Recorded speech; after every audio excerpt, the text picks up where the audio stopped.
Ministro, qui ad Agrigento un incontro con il primo cittadino per discutere del progetto presentato del CIS che vede investimenti per 51 milioni di lire. Sì, noi possiamo anche estenderli questi investimenti, abbiamo l'opportunità finalmente di mettere in campo un progetto per la Sicilia interna e di questo stiamo ragionando qui. Agrigento, Caltanissetta, Enna, abbiamo avuto delle politiche che troppo spesso hanno privilegiato i grandi poli, le grandi città, dimenticandosi una parte dei nostri territori. Io sono un figlio di questa terra e sento un dovere in più di farla partecipare da protagonista alla nuova stagione che anche grazie al governo italiano, alla battaglia che ha fatto in Europa si è aperta. Recovery Fund, nuove risorse per le politiche di coesione. Noi abbiamo messo in cima all'agenda di governo il Sud.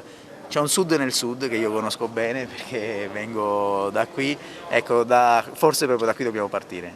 Lei annunciava circa 80 miliardi di risorse che arriveranno, ecco, al Sud quante saranno? No, guardi, relativamente al Recovery Fund? Ho letto un'intervista che lei... Sì, no, se le devo fare il calcolo che abbiamo fatto di risorse aggiuntive che noi riusciamo ad attivare tra fondi europei del Recovery Fund, fondi di coesione, fondo sviluppo e coesione che è un fondo nazionale, complessivamente nei prossimi 7 anni avremo 140 miliardi per il Sud.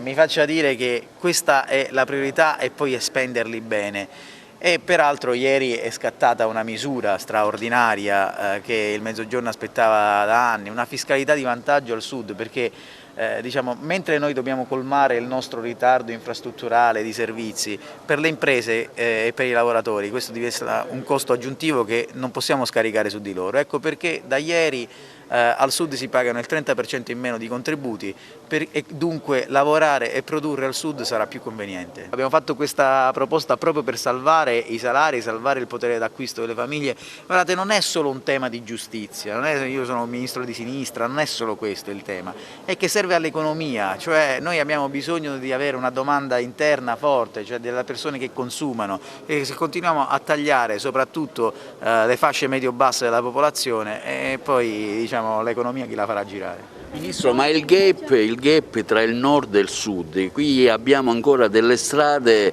ai tempi di Mussolini, ecco, su questo investirete effettivamente? Agrigento è senza autostrade, senza niente, penso al completamento dell'anello autostradale Castelvetrano-Gela.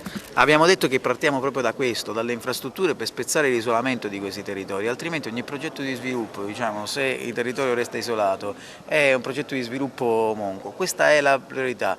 Tutto il resto deve accompagnare un processo per identificare la vocazione dei nostri territori e come valorizziamo la nostra specificità nel mondo. E abbiamo delle risorse straordinarie, culturali, paesaggistiche, archeologiche, non lo devo raccontare ad Agrigento, il nostro mare.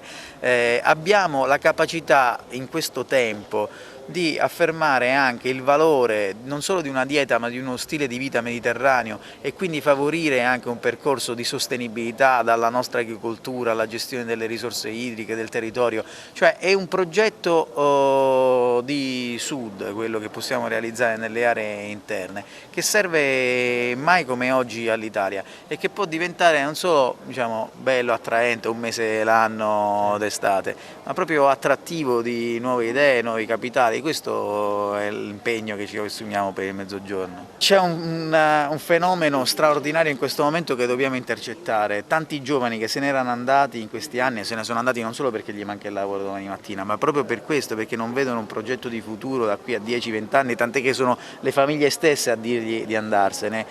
Adesso stanno tornando, specie dopo la pandemia. E adesso avere una banda ultralarga, connessioni veloci, servizi che gli consentano da qui di partecipare da protagonisti ai grandi cambiamenti del mondo, di lavorare da qui è un'opportunità che dobbiamo sfruttare adesso. Io sono al lavoro su questo, anzi il motto del mio ministero e del mio impegno è questo: i giovani devono essere liberi, come io me ne sono andato da qua, liberi di andare, ma per essere liberi devono avere l'opportunità di tornare e noi dobbiamo tutti insieme garantire il diritto a restare alle nuove generazioni.